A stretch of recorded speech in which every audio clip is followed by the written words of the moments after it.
Bien, merci Marie-Paul pour l'invitation à ce séminaire. Bonjour à tous, je m'appelle Tammy Woubeker, je suis professeur à Télécom Paris Tech, où j'anime une équipe de recherche sur l'informatique graphique 3D. Et un de nos grands axes de recherche, c'est la modélisation géométrique, et en particulier ces temps-ci, l'analyse de formes. Donc mon séminaire traitera du traitement de l'analyse et de l'édition de formes 3D numérisées, et en particulier de la manière dont l'analyse peut rendre disponibles les données numérisées brutes aux applications de modélisation interactive. Alors tout commence avec la numérisation 3D, qui n'est pas quelque chose de si nouveau que ça en informatique graphique.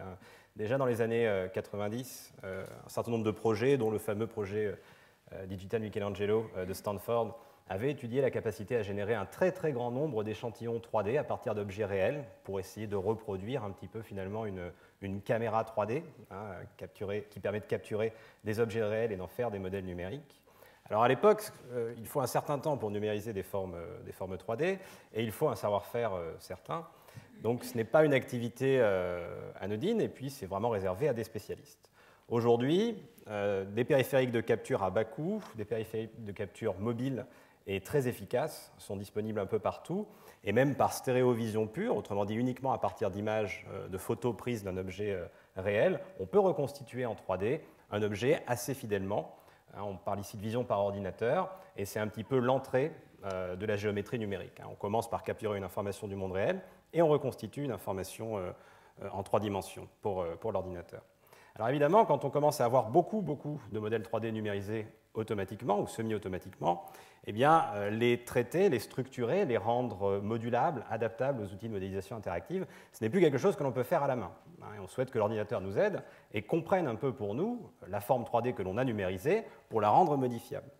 On peut ajouter à cela 2 choses. D'une part, les données 3D sont de plus en plus massives. Les capteurs modernes génèrent des centaines de millions d'échantillons à une vitesse très importante à partir du monde réel pour modéliser très précisément des environnements, des objets, des humains, etc. Et puis surtout, on est capable aujourd'hui aussi de numériser des objets 3D en mouvement, de manière complètement passive. Ici, c'est un projet que nous avions réalisé en 2008 avec mes collègues de l'Université de Vancouver, où on numérise des vêtements en 3 dimensions sans avoir besoin de placer de marqueurs dessus, uniquement en utilisant des caméras à très haute résolution et en faisant de la vision par ordinateur, en reconstituant la géométrie à partir de différents flux 2-dimensionnels. Donc lorsque l'on mélange un petit peu toutes ces contraintes, on a clairement besoin de combiner d'un côté des modèles de données capturés qui peuvent être variés, la géométrie d'une part, mais aussi l'apparence, le mouvement et encore d'autres choses, et puis des modèles de calcul qui doivent être suffisamment efficaces pour rendre ces données disponibles aux applications réelles. L'efficacité pour les systèmes interactifs, ce n'est pas un vain mot, il faut que le retour soit interactif pour que l'utilisateur profite de ces données dans un environnement où il explore l'espace des formes possibles progressivement, sans savoir exactement où il va. Donc voilà, à cette étape-là, l'analyse de forme doit combiner un petit peu ces données et ces contraintes pour fournir aux utilisateurs qui veulent employer ces données dans leur logiciel pour créer de nouveaux mondes virtuels, par exemple, eh bien des primitives puissantes de traitement et d'analyse. Alors si on regarde un petit peu comment la chaîne 3D fonctionne, à partir d'une forme en 3 dimensions, qui donc a été numérisée automatiquement, les traitements fournissent des versions différentes de cette même forme. Lorsqu'on a affaire à un maillage, par exemple, on a tendance à vouloir traduire les primitives de traitement du signal classique à la géométrie du maillage, à savoir le sous-échantillonnage, la reconstruction, le filtrage, et donc on retrouve ces opérateurs de simplification, de subdivision, de lissage de surface qui améliorent et adaptent l'objet 3D à une application 3D particulière, que ce soit une simulation à très grande échelle au CEA ou une application de divertissement sur un téléphone mobile. L'analyse 3D fonctionne un petit peu différemment. L'analyse à partir de la forme va générer un ensemble de paramètres, une forme de compréhension de la forme 3D. Ces paramètres peuvent être réinjectés dans les opérateurs de traitement pour améliorer le traitement ou le rendre plus effectif, mais ils peuvent aussi être exploités dans un environnement où l'on va transformer la forme. Et un humain va interagir avec la forme au travers du peu de paramètres que l'on a extraits de la forme et qui sont significatifs à la forme. En fait, ces paramètres ont beaucoup plus d'applications que ça, et en particulier, si on commence à vouloir raisonner sur la forme, si on souhaite que la machine comprenne la forme, souvent il va falloir une étape d'analyse pour extraire un petit ensemble de paramètres compacts qui expliquent la forme à la machine et de manière intelligible pour la machine. Alors, on a travaillé sur l'analyse de formes depuis un certain nombre d'années dans mon équipe. En particulier, dans un premier temps, sur les formes animées, on avait besoin, pour ces grands ensembles de formes, d'extraire le mouvement de la géométrie. Lorsque l'on fait de la numérisation 3D animée, on a une donnée qui embarque à la fois l'animation de l'objet et puis sa géométrie locale.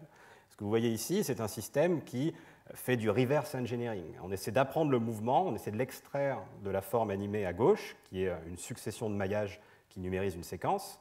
On extrait ce mouvement au milieu et on reconstitue la séquence que vous voyez à droite en multipliant en quelque sorte le mouvement par une unique instance de la géométrie que vous voyez à gauche. Vous voyez que la différence entre la gauche et la droite est imperceptible et on peut parfaitement contrôler l'erreur que l'on commet lorsque l'on fait ça. Donc ce que vous voyez au milieu, c'est un exemple d'analyse. Une analyse ici par cage, un objet relativement simple, composé de peu d'éléments, mais qui arrive à capturer l'essentiel du mouvement de la forme en 3 dimensions et en mouvement.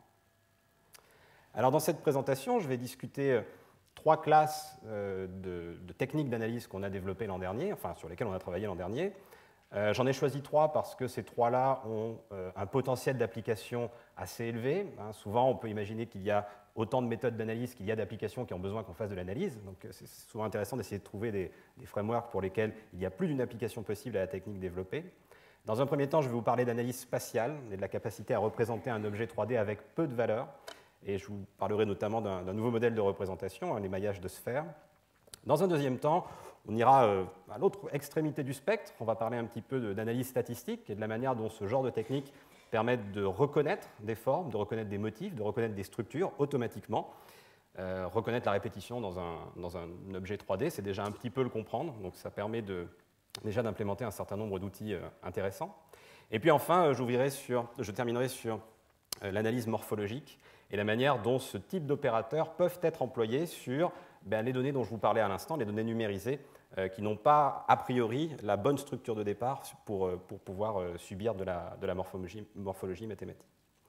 Alors dans un premier temps, je vais vous parler d'analyse spatiale et en particulier d'approximation de formes. L'approximation, lorsqu'on la pousse à l'extrême, lorsqu'on essaie d'approximer une forme complexe avec très très peu de valeur, c'est déjà une forme d'analyse. Et cette forme d'analyse est très utile à certains outils interactifs. On peut résumer la question à la suivante. Si je vous donne cette forme 3D-là et que je vous demande de l'approximer avec 1000 primitives, comment automatiquement construire une approximation composée de 1000 primitives qui respecte le mieux possible la géométrie de cet objet-là? En fait, la modélisation par maillage fonctionne à cette échelle. Si on pousse beaucoup plus loin la simplification de maillage, telle que proposée par Garland par exemple, on voit que très vite, l'utilisation d'un maillage polygonal n'est plus à même de représenter la forme avec très très peu de valeur. Et c'est justement ce que l'on souhaite. Plus l'analyse est puissante, plus elle va arriver à compacter l'information géométrique en peu de valeur. Donc essentiellement, ce que cet exemple nous montre, c'est que la représentation par maillage, lorsque l'on est dans l'approximation extrême, n'est pas adaptée ici. Ce que l'on propose, c'est un autre type de représentation très proche des maillages. En fait, c'est un maillage, mais c'est un maillage qui existe dans un espace de dimension légèrement plus élevée. C'est un maillage où tous les points embarquent une position dans l'espace, mais aussi une épaisseur, une information sur l'épaisseur locale de la forme. On appelle ça des maillages de sphères, puisque un point et une épaisseur, essentiellement, c'est une sphère dans l'espace. C'est un point en 4 dimensions, mais c'est une sphère. Et on conserve l'idée d'un maillage en équipant ces différentes sphères d'une structure composée de simplexes, essentiellement des arêtes et des faces, autour desquelles on va définir une interpolation linéaire, de la même façon que la géométrie d'un maillage polygonal, c'est une interpolation ponctuelle linéaire le long des simplexes. Et bien, pour un maillage sphérique, on va interpoler linéairement un ensemble de sphères le long d'arêtes et de faces pour reconstituer un volume. Ici, vous voyez le résultat qu'on obtient avec 35 primitives. On est beaucoup plus proche de ce qu'était la forme d'origine pour un coup très similaire à ce que l'on avait tout à l'heure avec trop peu de triangles. Alors, la méthode que l'on propose, en fait, c'est deux choses. C'est dans un premier temps un modèle d'approximation automatique de forme qui génère ces maillages de sphères à partir d'un maillage polygonal quelconque. Et dans un deuxième temps, on verra que, une fois que ce maillage de sphères a été généré automatiquement à partir du scan, par exemple, d'une statue, on verra comment cette simplification, cette abstraction extrême de la forme peut être employée pour contrôler la géométrie d'origine. Et c'est typiquement le type d'application qu'on a envie de développer, des applications où on va charger des données numérisées brutes, en extraire une structure intuitive qui va permettre à un utilisateur de manipuler les données haute résolution d'origine. Alors commençons par quelques observations sur l'approximation extrême et ce qui se passe lorsque l'on essaie d'approximer très fortement une forme donnée. Si on prend la forme ici à gauche et puis qu'on se donne trois critères d'approximation, 8 primitives, 4 primitives et 2 primitives, on voit que la nature même de l'approximant varie. Dans un premier temps, avec 8 primitives, on arrive à avoir une structure du maillage de sphère qui est homéomorphe à la géométrie d'origine. Et puis plus on va être contraint sur le nombre de valeurs que l'on retient de notre forme, plus on va jouer avec cette topologie-là, et en particulier la dimensionnalité de l'objet va changer. Et dans un premier temps, on va se retrouver avec une couche unique, qui représente en quelque sorte le squelette de notre forme, qui nous permet tout de même de reconstituer la géométrie complète. Vous voyez que par interpolation des sphères le long de cette couche unique, on reconstitue simplement avec 4 sphères quelque chose qui n'est pas si éloigné de l'objet d'origine. Et puis même si on pousse encore un peu plus loin et qu'on ne garde que 2 sphères, l'algorithme va générer automatiquement une structure qui devient unidimensionnelle, une arête. Et là encore, l'interpolation linéaire de la géométrie des sphères le long de cette arête nous donne une approximation qui, pour très peu de valeurs, très peu de bits en mémoire, représente assez fidèlement la forme d'origine.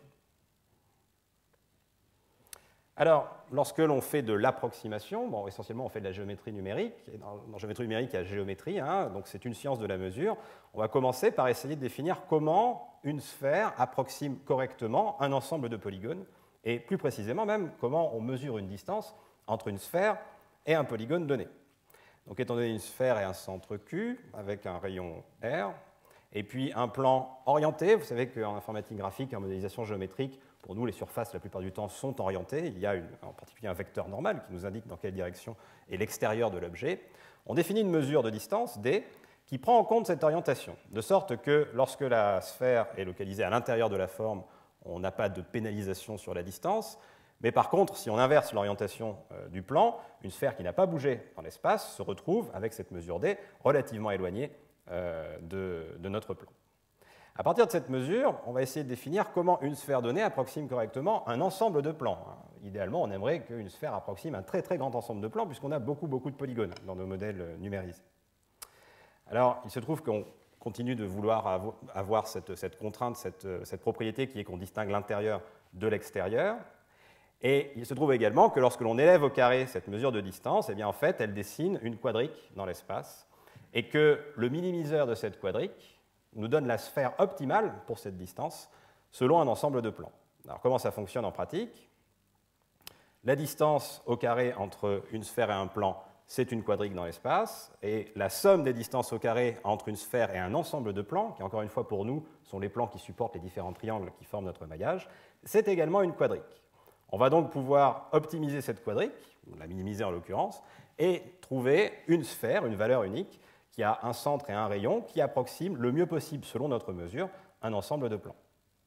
On appelle cette mesure d'erreur quadrique la quadrique d'erreur sphérique, en référence à la quadrique d'erreur tout court introduite en 1997 par Garland, et elle a plusieurs bonnes propriétés. En particulier, on va pouvoir, dans cet espace en 4 dimensions, effectuer une coupe, se restreindre de manière à distinguer les concavités des convexités. Et en particulier, on ne souhaite pas, dans le cas d'une concavité, avoir la sphère approximante localisée à l'extérieur de la forme. On va donc restreindre l'espace d'optimisation non pas à R4, mais à R3 croix R+, ce qui nous permet, dans les cas convexes, d'avoir une sphère qui est localisée quelque part au pic de la structure, et puis dans les cas concaves, un simple point, et puis après tout, une sphère de rayon 0, ça reste une sphère, et c'est tout à fait valide tant qu'on n'a pas besoin de jouer avec son volume. Alors, à partir de cette mesure de distance et d'approximation, on a notre pièce de base pour construire une approximation extrême de la forme, qui nous servira plus tard à l'analyse, et donc on va implémenter un algorithme d'approximation qui est progressif et qui emploie essentiellement une file à priorité. Donc, pour toutes les arêtes du maillage d'entrée, on va calculer la quadrique d'approximation associée à chacune de ces arêtes, autrement dit à la somme des plans incidents aux 2 sommets de l'arête en question. Et puis, on va remplir notre file avec toutes les arêtes possibles, toutes les arêtes contenues dans le maillage, avec à chaque fois donc, les 2 sommets de l'arête, la sphère optimale pour l'ensemble des triangles adjacents aux 2 sommets de l'arête, et puis une fonction de coût, qui est précisément l'erreur, et qui va nous permettre d'ordonner ces différents éléments dans la file. Autrement dit, idéalement, on veut avoir l'arête qui provoque le coût minimum tout en haut de la file. Ensuite, pendant la simplification, on va tout simplement prendre l'élément de coût minimum, contracter l'arête, remplacer les 2 sommets qui ont disparu par un unique sommet, qui est formé de la sphère optimale, optimisée donc avec notre métrique d'erreur quadrique, à partir des plans incidents aux deux sommets d'origine. Et puis on va mettre à jour notre fil à priorité et itérer ce concept jusqu'à obtenir le nombre de sommets souhaités dans notre approximation.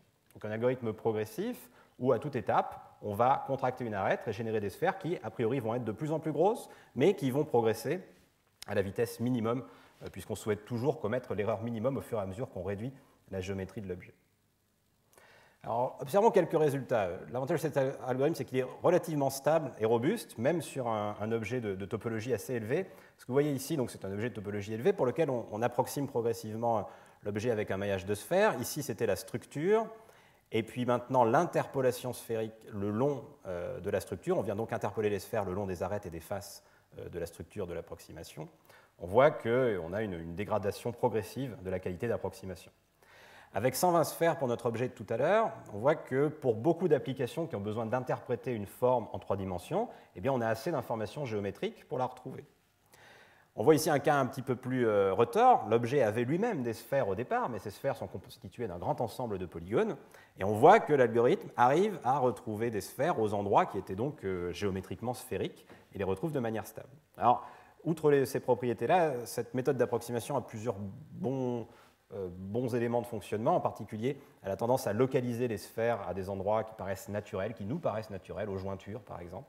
Et puis le fait que la structure interne de notre maillage soit composée à la fois d'arêtes et de facettes nous permet aussi de représenter des zones planes. Ce n'est pas parce qu'on utilise des sphères en guise de sommet sur nos maillages qu'on n'est pas capable de représenter parfaitement des zones planes. En fait, un maillage, quel qu'il soit, est déjà un maillage de sphères. C'est simplement un maillage de sphères dégénéré où toutes les sphères ont un rayon nul.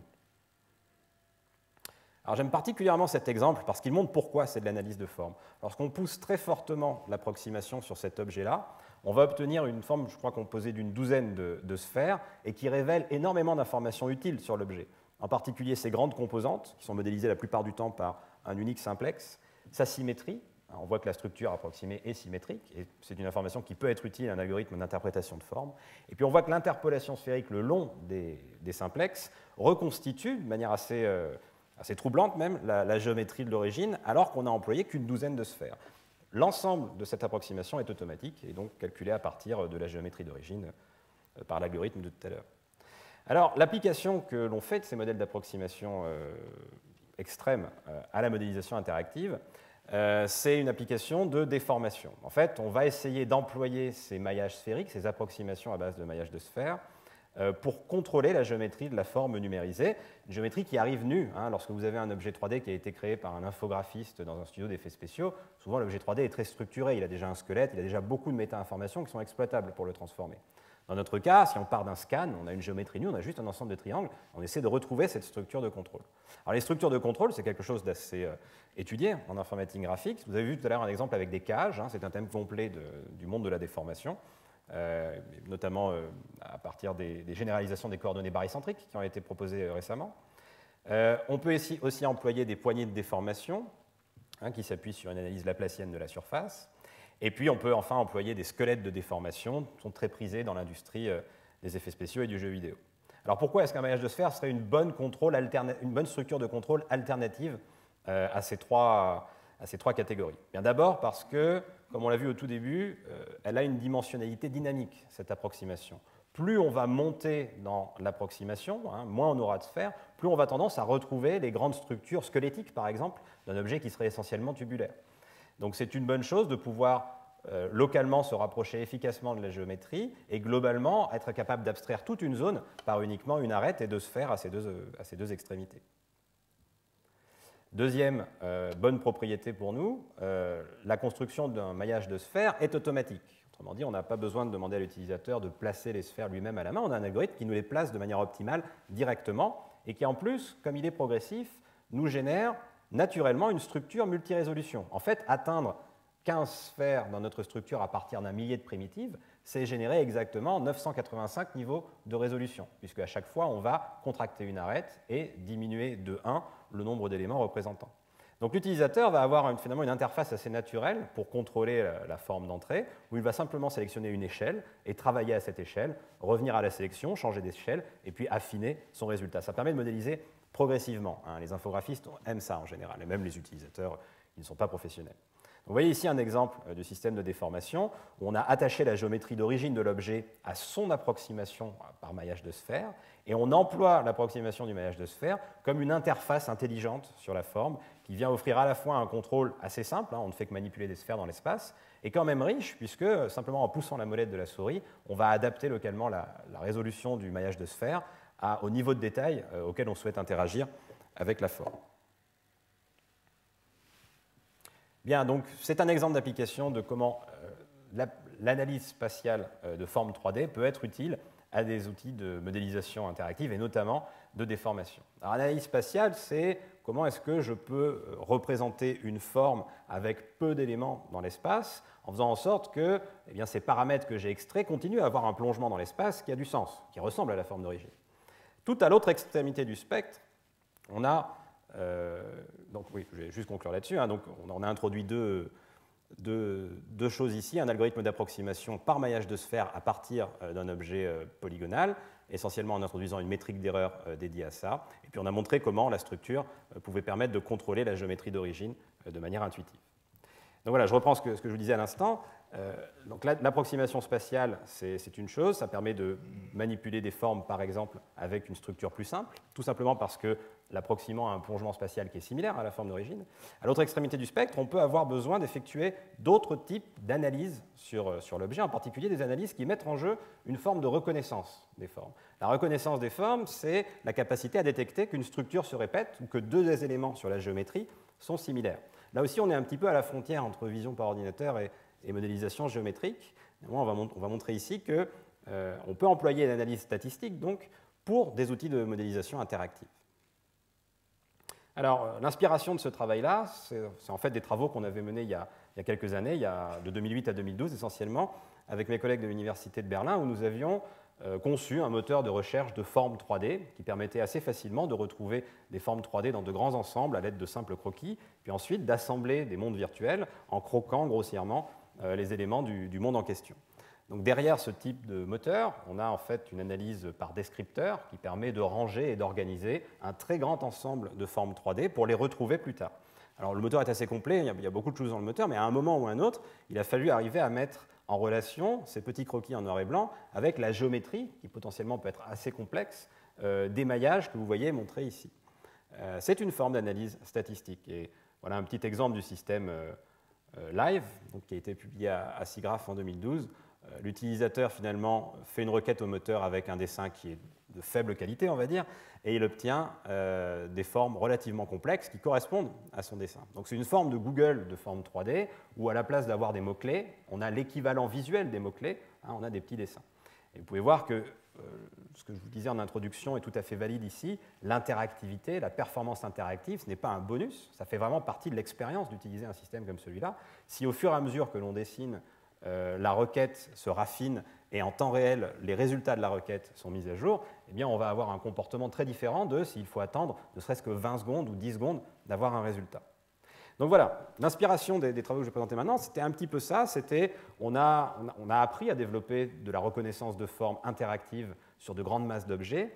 Alors, est-ce que l'on peut s'en servir dans le cadre de la modélisation interactive? Et en particulier, est-ce que l'on peut en quelque sorte spécialiser un moteur de recherche visuelle à une forme particulière? Est-ce que l'on peut prendre une forme particulière et se dire, je vais instancier maintenant un moteur de recherche visuelle qui est spécifique à cette forme-là? Ça fait partie d'une direction de recherche que l'on mène dans l'équipe, qui s'appelle l'interaction, qu'on appelle l'interaction computationnelle, et qui vise en fait à rediriger le flot de puissance de calcul et le flot de données de la simulation, des données en elles-mêmes en quelque sorte, vers l'utilisateur. Faire en sorte que la machine consomme plus de watts pour aider l'utilisateur plutôt que pour traiter les données. Et pour beaucoup d'applications, en fait, c'est très important d'arriver à faire ça. Donc le système que je vais prendre pour illustrer cette approche, c'est le système SimSelect qu'on a publié l'an dernier et qui permet de faire une tâche qui est à la fois très simple et très fréquente en modélisation géométrique. Il permet tout simplement de sélectionner des choses sur un objet 3D. Mais il permet de sélectionner des choses de manière intelligente. C'est-à-dire que lorsque l'on va sélectionner une structure sur la forme, l'analyse statistique qui est effectuée à la volée sur la structure permet de retrouver l'ensemble des régions de la forme qui sont similaires à ce que l'on a sélectionné. Et ça, c'est une opération qui est très utile aux utilisateurs puisqu'elle va permettre de sélectionner un seul objet, y définir un traitement ou une modification et voir ce traitement ou cette modification répliqué sur l'ensemble des instances de cet objet-là. Alors si l'objet avait été conçu dans un logiciel de modélisation interactive complètement, Maya, 3D Studio Max, etc., comme dans les studios d'effets spéciaux, eh bien, on n'aurait probablement pas eu à faire cette chose-là, parce que probablement que par construction, cette relation de similarité existerait. Maintenant, lorsque l'on prend un objet qu'on a numérisé automatiquement, elle n'existe pas, cette relation de similarité, cette relation d'attache entre plusieurs composantes d'une forme. Il faut donc la retrouver, et pour que le système soit efficace, il faut la retrouver en temps réel, puisque voilà, s'il faut 10 secondes pour repérer qu'il y a 4 pattes dans cet objet-là, l'utilisateur aura plutôt vite fait de sélectionner les 4 pattes à la main et puis de les traiter indépendamment. Alors, tout cela s'appuie sur essentiellement un moteur de détection de similarité sur nos formes. Et ça c'est basé pour nous sur une forme de nomenclature des sélections. On sépare ça en 3 familles. La sélection de composantes, de parties et de patchs, enfin de régions qui sont plus locales. À partir de cette segmentation de ce type de sélection, eh bien, on va définir un algorithme qui, à la volée, permet de retrouver toutes les zones similaires dans la forme 3D à ce que l'on a sélectionné au départ. Donc, je ne vais pas insister sur la partie sélection d'origine. Là, il y a quelque chose d'intéressant sur la manière dont on peut optimiser le plus efficacement possible les bords de la sélection, mais on va directement passer à la partie d'analyse, qui consiste donc à retrouver des régions qui sont similaires à celles que l'on a sélectionnées au départ. Alors, pour le premier type de sélection, les composantes, on a affaire ici à de petits objets qui sont isolés ou qui forment collectivement une forme plus complexe, mais qui en tout cas correspondent la plupart du temps à des 2 variétés fermées. Ces 2 variétés fermées, on va en extraire une signature, un nombre particulier en haute dimension qui prend la forme, en l'occurrence, d'un histogramme. Cet histogramme, il vient mesurer sur la géométrie de la forme, eh bien, en fait, l'orientation du plan tangent en chacun des points par rapport au vecteur qui amène le point à son barycentre. Pourquoi cette forme un peu originale de descripteur? Tout simplement parce qu'on souhaite pouvoir retrouver des formes qui ont éventuellement une orientation, une position et une taille différentes dans la scène. Donc on souhaite que ces invariances-là ne viennent pas biaiser les mesures de distance que l'on peut être amené à effectuer entre différents descripteurs correspondant à différentes régions dans la forme. Vous voyez ici un exemple d'une réplication d'une structure qui existe avec une géométrie très très proche à chaque fois, mais qui a simplement une orientation différente. Eh bien, en en sélectionnant une, l'utilisateur peut instantanément obtenir les 3 autres sans avoir besoin d'aller cliquer sur elle. Deuxième type de sélection dans notre système, la sélection des parties. Ici, les parties sont toujours des objets d'une taille certaine, mais qui sont raccrochés à une géométrie plus grosse, et ils ne forment pas une entité séparée, pas de composante séparée au sens de l'air. Alors ici, on emploie une approche qui est un petit peu mixte. On fait un petit peu d'analyse différentielle, en particulier on analyse la courbure et le facteur de conformalité de la surface. Et puis on fait un petit peu de statistique, on stocke un histogramme qui cette fois-ci va être unidimensionnel et qui enregistre donc la distribution de cette conformalité, que vous pouvez voir comme une fonction de la courbure sur la surface, qui vient caractériser la branche particulière, la partie particulière que l'on vient de sélectionner. Une fois qu'on a cette caractérisation, eh bien on va tout simplement la comparer à toutes les autres parties que l'on a pu détecter dans la forme. À l'issue de cette comparaison, à la mesure de distance entre les histogrammes de ces distributions de facteurs de conformalité, permet de retrouver les différentes parties qui ont une géométrie similaire. Troisième type de sélection ici, qui est complémentaire. On a fait une étude utilisateur qui montre qu'en fait, avec ces 3 types de sélection-là, eh bien, les gens sont assez confortables lorsqu'ils ont besoin de sélectionner des choses complexes sur une forme 3D. Donc, troisième type de sélection, une sélection qui est plus locale, qui correspond à des régions sur la surface et qui, quelque part, définissent des morceaux de géométrie qui existent surtout au travers de leur relief, et beaucoup moins de leur topologie particulière, par exemple. Alors, dans ce cas-là, le problème est un petit peu plus complexe, puisque plus la zone est petite, quand on la sélectionne, plus on a de candidats possibles sur la géométrie qui peuvent être éventuellement similaires à cette zone-là.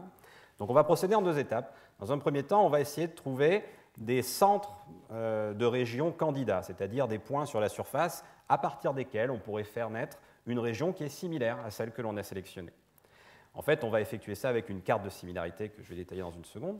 Dans un deuxième temps, on va ensuite optimiser les bords particuliers d'une région sur ces zones cibles, de manière à ce qu'ils reproduisent le plus possible la géométrie de la région de référence, pour enfin obtenir donc, bien la sélection automatique d'une région qui est similaire à celle qui servait de référence au départ. Donc, voilà une petite illustration de la carte de similarité des centres, qui permet de se choisir un ensemble de centres au départ. Et puis, lorsque l'on a une région particulière, pour calculer cette carte-là, on va en fait employer un descripteur qui est relativement proche de celui que je vous décrivais tout à l'heure, qui est aussi un histogramme, qui essaie de préserver un certain nombre d'invariances, mais qui prend plus en compte l'aspect surfacique de cette région et le fait qu'il y a quand même une direction privilégiée globale pour la tangence de la surface à cet endroit-là. Donc on va exprimer notre distribution en fonction de cette normale moyenne sur le patch. Une fois que l'on a cette carte de correspondance, on a donc des points sur la surface qui sont candidats à être des centres de régions similaires. On va effectuer deux choses pour retrouver la géométrie exacte des régions. D'une part, on va prendre la géométrie de la sélection de référence et la recaler avec un algorithme particulier sur la géométrie cible. Et puis d'autre part, on va employer une technique issue du machine learning, de l'apprentissage, un classifieur SVM, qui va nous permettre en fait de déterminer localement si un point de la géométrie appartient ou pas à la région attachée au centre en question. Voilà un petit exemple maintenant sur un objet un petit peu plus complexe. Donc comme vous pouvez le voir, c'est totalement interactif et l'utilisateur a accès donc à ces différentes modalités de sélection et surtout à ce petit bouton magique en haut à droite qui, une fois qu'une sélection a été définie, retrouve les sélections similaires. Alors c'est un exemple joué pour montrer un peu comment ça fonctionne. Il faut imaginer comment ça fonctionne sur une scène où il y a beaucoup d'objets qui potentiellement ont énormément de répétitions. Alors je vous ai montré donc, il y a quelques minutes un moteur de recherche de forme visuelle. Ici, on a un système qui permet très facilement de retrouver au sein de la forme les répétitions, les structures qui sont cohérentes entre elles, qui se ressemblent. En fait, on peut combiner à ces deux systèmes un troisième système que l'on avait développé il y a quelques années maintenant, qui, une fois que l'on a effectué tout ça, eh bien, permet de transférer de la géométrie d'un objet source à un objet cible. Ça s'appelle GeoBrush. Nous avions développé ça avec nos collègues de l'université de Tokyo, Toronto et New York.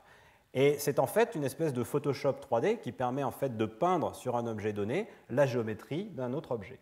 Et il y a également une phase d'analyse ici, alors je ne vais pas la détailler en détail, mais on peut voir qu'en combinant de la reconnaissance de forme interactive, de la reconnaissance de forme à partir de dessins simples dans une grande masse de données, et puis ce transfert géométrique progressif et assez naturel, on a une petite idée de ce à quoi peuvent ressembler les outils de modélisation interactive du futur et peut-être des outils de modélisation qui seront plus disponibles à des utilisateurs qui sont novices et qui n'ont pas des capacités artistiques très développées.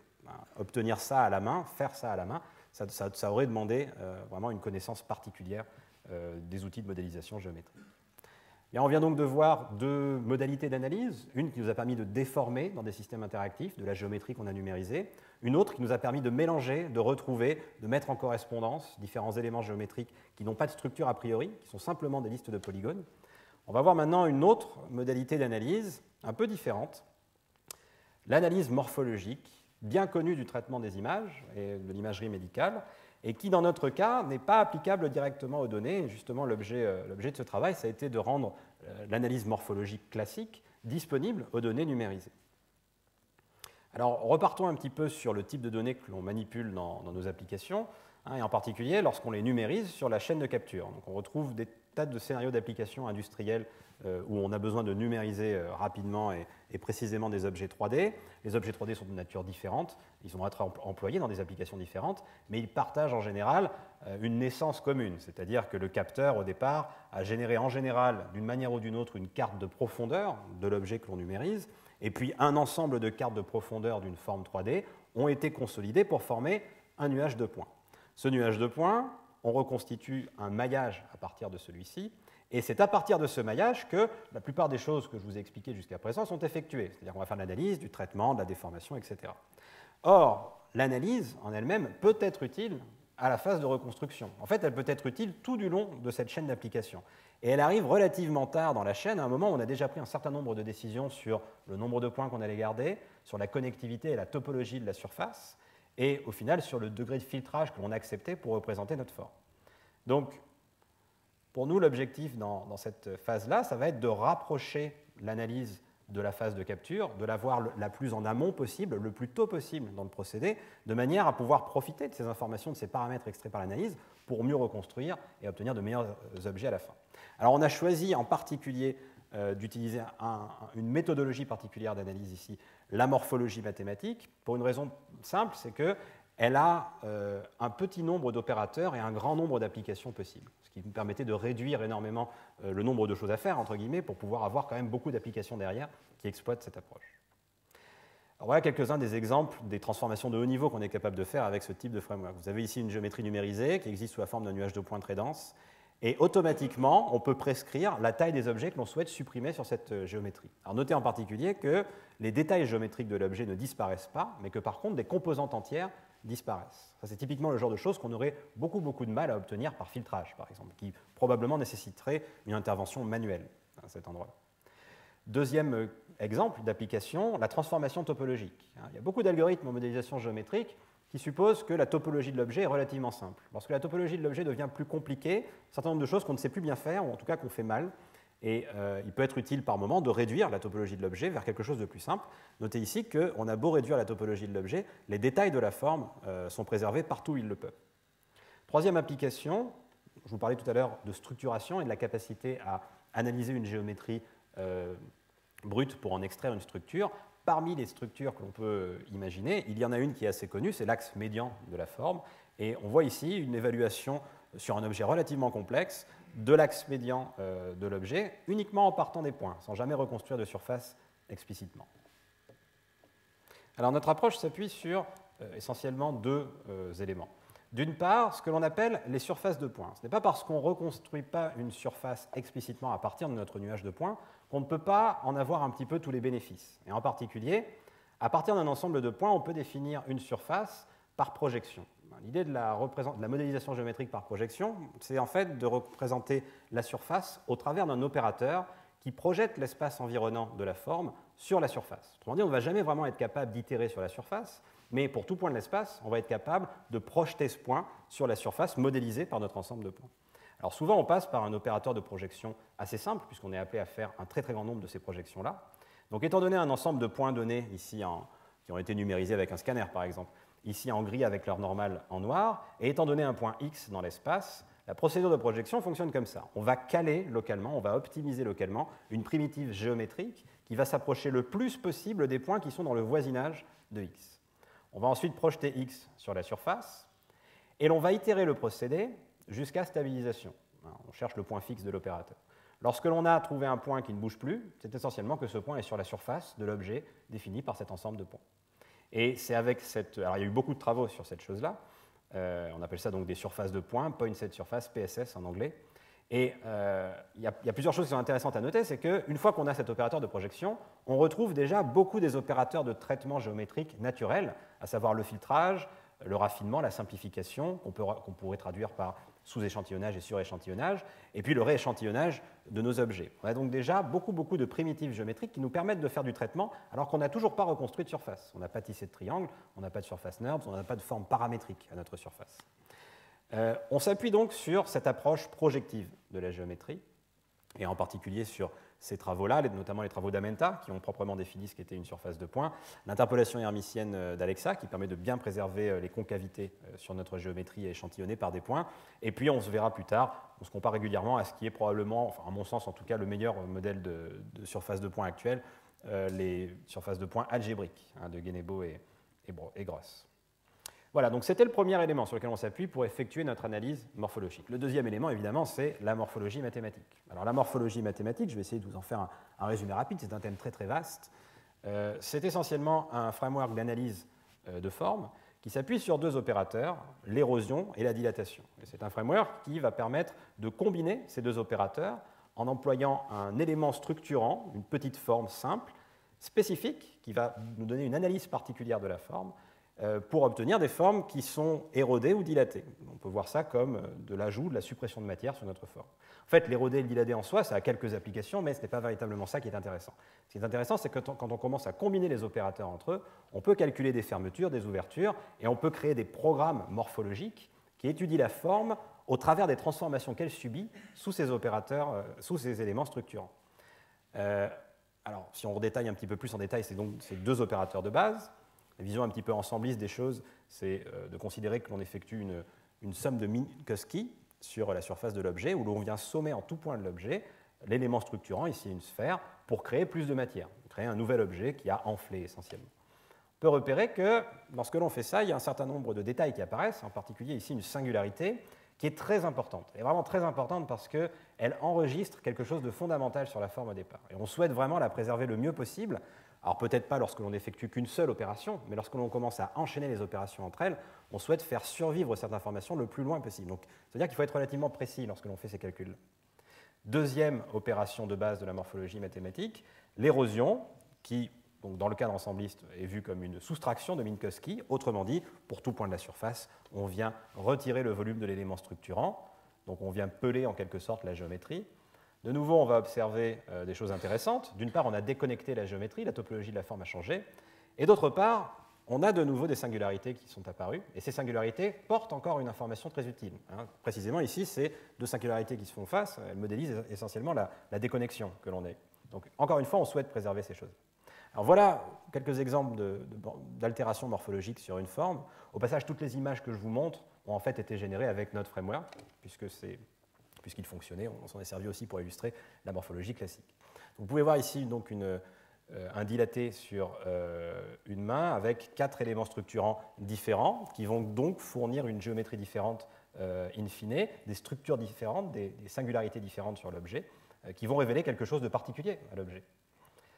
Cette fois-ci avec un élément structurant sphérique, on voit donc le dilaté, l'érodé, la fermeture et l'ouverture. Alors on voit déjà que la fermeture a potentiellement beaucoup d'applications. Il y a beaucoup de cas où on souhaite simplifier toutes ces concavités qui ne sont pas utiles à la simulation, mais qui viennent complexifier les calculs et remplacer les objets par des objets plus simples. Donc on est aussi quelque part pas très éloigné de l'approximation dont je vous parlais tout à l'heure, l'analyse par approximation dont je vous parlais tout à l'heure.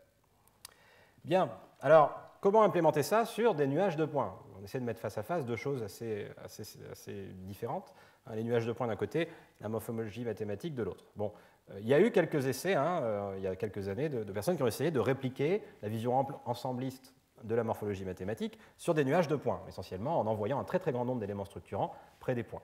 Alors, il est évident que c'est une solution vouée à l'échec. Essentiellement, on va mal modéliser ces singularités si importantes dans l'analyse morphologique, et puis surtout, on va en faire émerger quelques-unes qui sont fausses.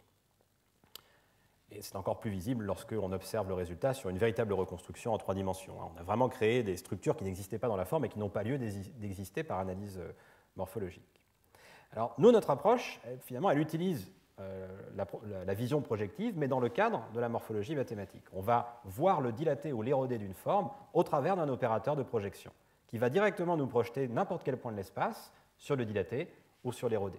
Si l'on combine cela avec un échantillonneur efficace, on peut enchaîner des traitements morphologiques sans jamais avoir à reconstruire de surface, simplement en manipulant des points dans l'espace. Alors comment ça fonctionne en pratique? Étant donné un point X et un élément structurant, au lieu de sommer un très grand nombre d'éléments structurants sur la surface de notre objet, eh bien en fait on va en optimiser un seul, ou en tout cas un petit nombre. Cet élément structurant, il va falloir l'enrichir pour pouvoir effectuer cette optimisation, et ensuite projeter donc notre point X dans l'espace à sa surface. Lorsque l'on a effectué cette projection, on montre dans l'article, dans le travail en question, qu'en fait on a vraiment reproduit la morphologie, on appelle ça la morphologie projective en l'occurrence, on a vraiment reproduit le comportement de la morphologie classique par somme de Minkowski. Et donc si on évalue cet opérateur dans beaucoup de points de l'espace, eh bien on échantillonne en fait le dilaté. Alors notre méthodologie pour traduire la morphologie dans le contexte des nuages de points, elle s'appuie sur plusieurs pièces nouvelles. Bon, d'une part, il faut redéfinir l'élément structurant un petit peu, il faut l'enrichir. Alors pourquoi est-ce qu'il faut l'enrichir? Parce qu'on va se servir de l'élément structurant pas pour simplement faire une somme, mais pour effectuer une optimisation. Donc, outre le centre et la géométrie de l'élément structurant, on va stocker explicitement, modéliser explicitement la frontière de cet élément structurant, et puis on va l'enrichir d'un champ scalaire qui doit avoir le comportement d'un champ de distance, qui nous modélise en fait la distance à la frontière donc, de notre élément structurant. Alors à partir de cet élément structurant, on va donc pouvoir définir ce qu'est la projection d'un unique point. Et dans un premier temps, je vais juste essayer de définir comment projeter un point dans l'espace sur le dilaté ou l'érodé de la forme. Cet opérateur de projection, donc, on va dans un premier temps considérer qu'on a un modèle de surface continue. Bon, on ne l'a pas évidemment, on a juste des points, mais on va considérer qu'on a ce modèle. Idéalement, on aimerait optimiser dans l'espace topologique de la surface le centre de l'élément structurant de manière à minimiser la distance entre X et la frontière de l'élément structurant pour venir explorer donc, le dilaté. En l'occurrence, une fois que cet élément structurant a été optimisé, on l'appelle son centre ici optimal C étoile, on va pouvoir calculer la projection et venir inspecter le dilaté Px de notre objet. Bien évidemment, on n'a pas de modèle continu de surface, tout ce qu'on a, c'est des points. Mais ce n'est pas grave, parce qu'en fait, on n'a pas besoin d'un modèle complet de surface, on a juste besoin d'un modèle qui nous indique, grosso modo, quelle est la proximité de la surface en un point de l'espace. Et on va donc utiliser notre ensemble de points, et la même approche finalement que la modélisation par surface de points, où un point donné de l'ensemble de points de départ va avoir une pondération, une importance dans la représentation de la géométrie locale qui est proportionnelle à sa distance à x. Lorsque l'on a fait ça, on représente finalement localement la surface comme un vecteur gaussien qui nous permet de modéliser de manière continue une optimisation de notre centre d'éléments structurants. C'est tout bêtement un mean shift, pour ceux qui connaissent, donc un algorithme bien connu de l'optimisation classique continue, qui va nous permettre d'ajuster localement l'élément structurant à notre surface. Alors, on est toujours en train de projeter un unique point dans l'espace, mais on n'a pas véritablement défini un dilaté. En fait, en fonction de la position du point dans l'espace, on est en train d'explorer soit le dilaté, soit l'érodé de la forme. Quelque part, cet opérateur il définit deux croûtes, une à l'intérieur, une à l'extérieur de la forme. Donc il faut pouvoir distinguer ça, puisque vraiment dilaté et érodé n'ont pas les mêmes propriétés quand on s'en sert véritablement pour analyser la forme. Alors pour faire cela, on va en fait avoir besoin de définir quand même un peu l'intérieur de la forme. On ne veut toujours pas reconstruire un modèle continu de surface, complet, explicite, paramétrique, mais on a besoin de déterminer si x est à l'intérieur ou à l'extérieur de la forme. Parce qu'en appliquant l'opérateur qu'on a eu jusqu'à présent, selon que x est dedans ou dehors, eh bien, on va tomber sur l'érodé ou le dilaté. Pour ce faire, on exploite un résultat d'Amenta en 2004 qui montre que la forme implicite de l'opérateur de projection des surfaces de points nous permet en fait d'approcher un champ intérieur-extérieur. Alors ça se rapproche un petit peu des surfaces implicites classiques, et simplement c'est défini uniquement à partir de l'ensemble des points du nuage de points d'origine et de leur normale. Donc on va employer cette information-là et s'en servir pour décider, lorsque l'on effectue une projection donnée, si le point doit rester où il est et être projeté donc sur l'élément structurant ou être symétrisé par rapport à la surface avant d'être projeté. Grâce à ça, on est maintenant capable de projeter n'importe quel point de l'espace sur soit le dilaté, soit l'érodé. On n'a pas se gagner puisque tous les programmes morphologiques enchaînent ces deux opérations. La seule chose qui varie ensuite, c'est la forme de l'élément structurant. Il nous faut néanmoins, en général, projeter plus d'un point. Il va donc falloir équiper le système d'un échantillonneur, une machine qui est capable de générer un nouvel ensemble de points pour le dilaté ou pour l'érodé. Alors, je ne vais pas détailler cet échantillonneur, parce qu'il y aurait plusieurs choses à dire, mais je n'ai pas le temps. Essentiellement, ce qu'il faut retenir, c'est qu'il a de bonnes propriétés spectrales, celui que l'on propose ici. C'est un échantillonneur en disque de Poisson, donc qui assure que les points sont relativement bien distribués. Et en plus, il prend en compte la nature morphologique de ces espaces que l'on est en train d'échantillonner. Et en particulier, un échantillonneur classique va avoir tendance à distribuer des points sur une surface de manière à les rendre équidistants. Nous, on a besoin de modéliser toutes les structures qui apparaissent ou vont apparaître sous la morphologie. Et donc, pour cela, on va devoir à certains endroits avoir un taux d'échantillonnage qui est probablement plus élevé que celui que l'on souhaiterait avoir si notre surface était une surface toute simple qui ne vient pas de la morphologie. Notez en particulier ici que dans les zones extrêmement concaves, on a envie vraiment de modéliser les deux côtés de cette concavité. Alors pour y arriver, et pour optimiser correctement notre ensemble de points, je pense que l'élément vraiment original dans cet échantillonneur, c'est en fait de nouveau une mesure de distance qui définit la distance entre deux points, déterminer s'ils sont trop proches et donc s'ils sont un peu redondants ou pas, non seulement en regardant la position 3D des points en question, mais également en regardant la position 3D des éléments structurants qui les ont générés. De sorte que si cette position est suffisamment éloignée, on considère que les deux points représentent quelque chose de différent sur la surface, des régions différentes. Donc voilà, l'échantillonneur en question fonctionne comme ça et permet d'avoir une distribution de points qui est de bonne qualité. Alors voilà un exemple d'altération morphologique sur un nuage de points assez complexe, avec le dilaté, qui a tendance donc à faire gonfler la forme, l'érodé, qui découpe l'objet en structures séparées, qui séparent les composantes, la fermeture, qui va avoir tendance à remplir les trous, et là on voit que les altérations topologiques qui ont lieu ne sont pas triviales, sont hautement non linéaires. Et puis l'ouverture, qui, comme l'érodé, découpe les composantes, mais a tendance à retrouver leur volume dans la deuxième phase de l'opérateur. Alors avec cette analyse-là, avec cet opérateur d'analyse-là, on est en fait capable maintenant d'implémenter de manière assez simple des primitives de traitement automatique qui vont être appliquées directement au nuage de points numérisé. Et quand je dis de manière assez simple, c'est-à-dire qu'on va simplement combiner un petit ensemble de ces opérateurs morphologiques dans un certain ordre, avec certains éléments structurants, et l'effet que vont avoir ces combinaisons, ces séquences, sera parfois assez saisissant. Exemple ici avec le filtrage de forme. Souvent, on a besoin d'éliminer les petites entités dans les formes numérisées, parce qu'elles sont trop petites et qu'on ne saura pas les manipuler dans les outils de traitement qui arrivent derrière. Alors si on effectue ça par filtrage, on est capable, bien sûr, de trouver un support pour un filtre qui va avoir pour effet d'éliminer ces structures-là, mais on remarque au passage que, en général, ça va avoir une altération sur toute la géométrie, et beaucoup de détails vont disparaître au passage. Si vraiment on souhaite filtrer la forme et non pas le signal géométrique, ce qu'on souhaite faire, c'est donc retirer des composantes géométriques qui ont une certaine taille prescrite et préserver toutes les autres. C'est ce qu'on obtient ici en combinant une ouverture et une fermeture. Vous pouvez voir que contrairement à l'approche par filtrage linéaire, ou quelque chose qui ressemble à du filtrage linéaire, on a en fait une suppression des parties saillantes tout en préservant les détails là où il n'y a pas de géométrie à supprimer, là où il n'y a pas de composante d'une taille prescrite présente. Deuxième exemple d'application, quelque part plus simple dans l'expression, mais encore plus complexe dans le résultat, la simplification topologique. Simplifier topologiquement une surface, souvent, ça veut dire en fait réduire son genre. Ici, cette surface, elle a un genre 52. Ça signifie grosso modo qu'il y a 52 trous dans la forme. Réduire cette topologie de manière à rendre l'objet plus simple, plus facilement interprétable pour un moteur de reconnaissance de forme, par exemple, par filtrage, ça nous amène à ce type de structures qui ont perdu l'essentiel des détails intéressants de notre géométrie.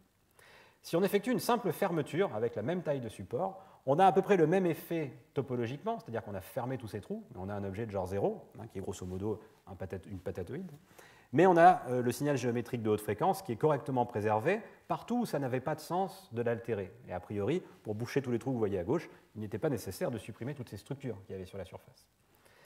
Troisième type d'application, toujours autour de l'analyse pour la modélisation, et en particulier de l'analyse lorsque l'on cherche à structurer les données, l'extraction d'un axe médian. Un axe médian, c'est donc cette pellicule qui est équidistante en au moins 2 points des surfaces, qui souvent est appelée squelette sur un objet 3D. Bien, lorsque l'on est dans le cadre d'une numérisation 3D avec un nuage de points en entrée, le nuage de points, souvent ou parfois, il peut être incomplet. Donc, vous voyez clairement que le calcul de l'axe médian avec une méthode assez standard, ici le Power Crust, génère beaucoup de structures, beaucoup trop de structures en fait. On n'a pas besoin de tout ça pour représenter le squelette de cette statuette de danseuse. Par évaluation morphologique, vous trouverez dans alors j'ai pas le temps de le décrire ici, mais vous trouverez dans l'article une méthode qui exploite en fait l'érosion pour venir échantillonner progressivement l'axe médian sans jamais avoir à reconstruire la surface et sans jamais créer trop d'informations. C'est la pire des choses qui puisse arriver lorsqu'on analyse un objet 3D, c'est de générer trop d'informations, une information qui devient complètement fausse au bout d'un moment. Voilà, on vient donc de voir 3 applications sur une méthodologie d'analyse morphologique pour des nuages de points.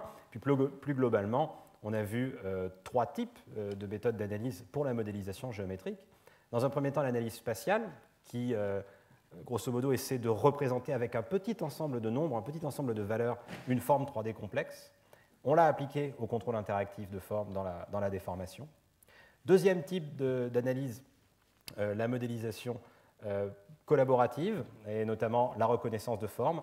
Je n'ai pas eu le temps de mentionner le système COFTRI, mais le système SimSelect montre que l'on peut exploiter l'autosimilarité dans une forme pour venir sélectionner plus efficacement et plus facilement des zones dans différentes régions de l'objet 3D.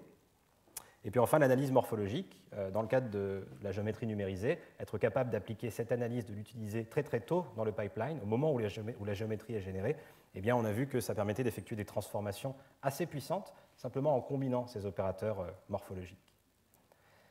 Alors, quelles sont les perspectives à partir de là? Bon, évidemment, on peut prendre chacun de ces thèmes et essayer de les pousser plus avant, mais c'est souvent à l'interface entre ces thèmes qu'il y a les choses les plus intéressantes à faire. Notamment lorsqu'on essaie de mélanger analyse spatiale et analyse statistique, est-ce que l'on peut déterminer un modèle de forme statistique, c'est-à-dire un modèle de forme non pas pour un objet, mais pour une classe d'objets qu'on aurait mesurée dans la nature et pour lesquels on souhaiterait avoir un petit ensemble de paramètres qui leur sont propres. Dans notre communauté, la co-analyse se développe beaucoup depuis 2 ou 3 années, et clairement, mélanger analyse spatiale et analyse statistique a beaucoup d'avenir lorsque le nombre d'objets numérisés grandit très fortement. Deuxième type de combinaison qu'on peut imaginer, ou en tout cas d'espace de recherche, la capacité à mélanger l'analyse spatiale et l'analyse morphologique. Quelque part, l'analyse morphologique, c'est une forme d'analyse spatiale, mais simplement, on ne l'a pas encore exploitée aussi puissamment qu'on le peut lorsqu'il s'agit de définir des structures de contrôle, par exemple. Évidemment, assez peu exploité dans l'informatique graphique jusqu'à présent, puis on espère pouvoir le faire très bientôt. Troisième type de combinaison possible, comment mélanger analyse statistique et analyse morphologique. Autrement dit, comment modéliser l'altération géométrique d'une forme sous la morphologie, ou topologique d'une forme sous la morphologie, en général, non pas pour une forme particulière, mais pour une classe de formes, ou pour un ensemble de structures ayant une signature similaire. Voilà, et puis évidemment, on est chercheur, donc on s'intéresse surtout à ce qui est éventuellement ici. Est-ce qu'on peut avoir un unique framework d'analyse, une unique méthodologie d'analyse qui permette à la fois de représenter des objets complexes de manière compacte, avec peu de valeur, qui permettent d'en extraire des signatures pour pouvoir les reconnaître et faire en sorte que la machine les reconnaisse, ce qui est déjà une forme d'intelligence, et puis effectuer des transformations géométriques et topologiques complexes, telles que la morphologie nous en propose. Bien, ces travaux, ce sont des travaux que j'ai effectués avec mes doctorants, ils ont travaillé très dur là-dessus, donc j'aimerais vraiment beaucoup les remercier. Stéphane Calderon, Émilie Guy et Jean-Marc Thierry, notamment sur les 3 projets que je vous ai présentés ici, Sphere Mesh, SimSelect et Point Morphology. Vous retrouverez sur ma page ces publications avec tous les détails mathématiques et pour certains des démos, des programmes que vous pouvez tester vous-même. Et je vous remercie pour votre attention.